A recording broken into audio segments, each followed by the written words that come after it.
Friends, അസ്സലാമു അലൈക്കും. ബിസ്മി കിച്ചൻ്റെ പുതിയൊരു വീഡിയോയിലേക്ക് എല്ലാവർക്കും സ്വാഗതം. ഇന്ന് നമ്മളൊരു ചക്ക കേക്ക് തയ്യാറാക്കുന്നത് അപ്പോൾ എങ്ങനെയെന്ന് നോക്കാം. അപ്പോൾ അതിനായിട്ട് ഞാൻ 1/4 കപ്പ് പഞ്ചസാര ഒരു സോസ് പാനിലേക്ക് ഇട്ട് കൊടുക്കുന്നുണ്ട്. ലോ ഫ്ലെയിമിലാണ് വെച്ചിട്ടുള്ളത്.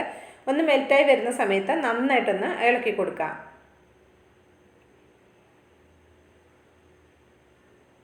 ഇപ്പോൾ ഇതാ കളറൊക്കെ ഒന്ന് ചേഞ്ചായി വന്നിട്ടുണ്ട്. ഇപ്പോൾ ഒരു മഞ്ഞ കളറാണ് ആയിട്ടുള്ളത്. നല്ലൊരു ബ്രൗൺ കളർ ആവുന്നത് വരെ നമുക്കൊന്ന് മിക്സ് ചെയ്ത് കൊടുക്കാം. ലോ ഫ്ലെയിമിൽ തന്നെ വെക്കാൻ ശ്രദ്ധിക്കണേ.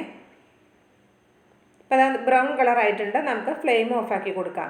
ഇതിന് ശേഷം ഞാൻ ഇതിലേക്ക് 3 ടേബിൾ സ്പൂൺ വെള്ളമാണ് ചേർത്ത് കൊടുക്കുന്നത്. സാദാ വെള്ളമാണ് ചേർക്കുന്നത്, ചൂടുള്ള വെള്ളമല്ല, സാദാ വെള്ളം. 3 ടേബിൾ സ്പൂൺ വെള്ളം കൂടെ ചേർത്തിട്ട് ഒന്ന് മിക്സ് ചെയ്ത് കൊടുക്കാം. ഇനി ഇതിന് ശേഷം നമുക്ക് ഫ്ലെയിം ഒന്ന് ഓണാക്കിയിട്ട് ഒന്ന് നമ്മൾ ഈ ചേർത്ത വെള്ളം ഒന്ന് തിളപ്പിച്ചെടുക്കാം. നന്നായിട്ട് തിളച്ചതിന് ശേഷം നമുക്ക് ഫ്ലെയിം ഓഫാക്കിയിട്ട് ഒരു സൈഡിലേക്ക് തണുക്കാനായി മാറ്റി വയ്ക്കാം. ഇനി ഞാൻ 250 ml കപ്പിൽ 1 കപ്പ് മൈദ എടുത്തിട്ടുണ്ട്. അതൊരു അരിപ്പയിലേക്ക് ഇട്ട് കൊടുക്കാം. ഇനി നമുക്ക് 1 ടീസ്പൂൺ ബേക്കിംഗ് പൗഡർ ചേർത്ത് കൊടുക്കാം. ഈ ബേക്കിംഗ് പൗഡർ കയ്യിലില്ലെങ്കിൽ 1/2 ടീസ്പൂൺ ബേക്കിംഗ് സോഡ ചേർത്ത് കൊടുത്താലും മതിയാകും.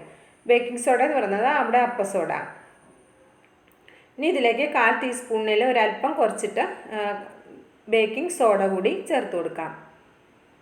ഇനി ഇതിലേക്ക് നമുക്ക് ഒരു നുള്ള ഉപ്പ് കൂടെ ചേർത്ത് കൊടുക്കാം. നന്നായിട്ടൊന്ന് അരിച്ചെടുക്കുക. ഇത് ഒരു പ്രാവശ്യം അരിച്ചെടുക്കുക, അല്ലെങ്കിൽ 3 പ്രാവശ്യം അരിച്ചെടുക്കാം. ഒരു പ്രാവശ്യം അരിച്ചെടുത്തു കഴിഞ്ഞാൽ നന്നായിട്ടൊന്ന് മിക്സ് ചെയ്തെടുത്താലും മതിയാകും. അപ്പോൾ ഞാൻ ഒരു പ്രാവശ്യം അരിച്ചിട്ട് നന്നായിട്ടൊന്ന് മിക്സ് ചെയ്തെടുത്തിട്ട് ഒരു ഭാഗത്തേക്ക് നീക്കി വെക്കാം. ക്ലീനായ ഒരു മിക്സിയുടെ ജാർ എടുക്കുക. ഇതിലേക്ക് ഞാൻ 1/4 കപ്പ് പഞ്ചസാര, 2 ഗ്രാമ്പു, ചെറിയൊരു കഷ്ണം പട്ട ഇത്രയും എടുത്തിട്ട് നന്നായിട്ടൊന്ന് പൊടിച്ചെടുക്കാം. നന്നായിട്ടൊന്ന് പൊടിച്ചെടുത്തിട്ടുണ്ട്. ഇനി ഇതിലേക്ക് 3 കോഴിമുട്ട ചേർത്ത് കൊടുക്കാം. നമ്മൾ മിക്സിയിലാണ് തയ്യാറാക്കുന്നതെങ്കിൽ ഫ്രിഡ്ജിലിരുന്ന കോഴിമുട്ടയും കുഴപ്പമൊന്നുമില്ല. ഇനി ഇതിലേക്ക് 1 ടീസ്പൂൺ വാനില എസൻസ് കൂടെ ചേർത്ത് കൊടുക്കാം. ഇതിന് പകരം ഏലക്ക ഉണ്ടെങ്കിൽ ഒരു 2-3 ഏലക്ക ചേർത്താലും മതി. ഇനി ഇതിലേക്ക് നമുക്ക് 1/2 കപ്പ് സൺഫ്ലവർ ഓയിലൂടെ ചേർത്ത് കൊടുക്കാം. അതിനുശേഷം നമുക്ക് 1 മിനിറ്റ് ഹൈ സ്പീഡിലൊന്ന് അടിച്ചെടുക്കാം. നന്നായിട്ടൊന്ന് അടിച്ചെടുത്തിട്ടുണ്ട്. അത് ക്ലീനായ ഒരു ബൗളിലേക്ക് ഒഴിച്ചു കൊടുക്കാം. ഇനി നമുക്ക് അതേ മിക്സിയുടെ ജാറിലേക്ക് തന്നെ ചക്കയൊന്ന് അടിച്ചെടുക്കണം. നമ്മളൊരു 10 ചക്കച്ചോളയാണ് എടുത്തിട്ടുള്ളത്.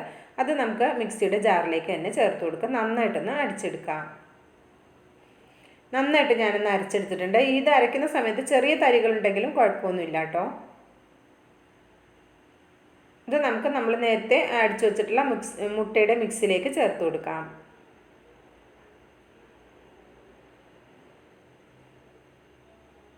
ഇനി നമ്മളിതിലേക്ക് ചേർത്ത് കൊടുക്കുന്നത് നമ്മൾ നേരത്തെ ഇവിടെ കാരമൽ ചെയ്ത് വെച്ചിട്ടുള്ള നമ്മുടെ ഷുഗറാണ്. അത് ഇതിലേക്ക് ചേർത്ത് കൊടുക്കാം.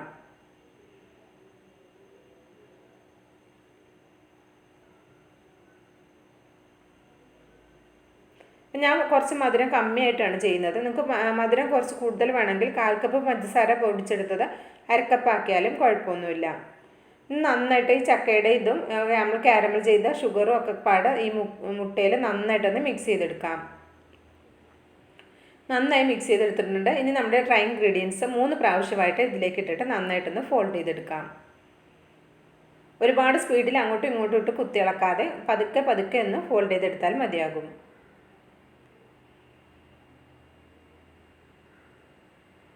അപ്പം ഞാൻ അത് നന്നായിട്ടൊന്ന് ഫോൾഡ് ചെയ്തെടുത്തിട്ടുണ്ട്. ഇനി നമ്മൾ 7 ഇഞ്ചിൻ്റെ ഒരു കേക്ക് ടിന്ന് അല്പം ഓയിലൊന്ന് എല്ലായിടത്തേക്കും ആക്കിയിട്ട് ഒരു ബട്ടർ പേപ്പർ വെച്ച് കൊടുത്തിട്ടുണ്ടായിരുന്നു.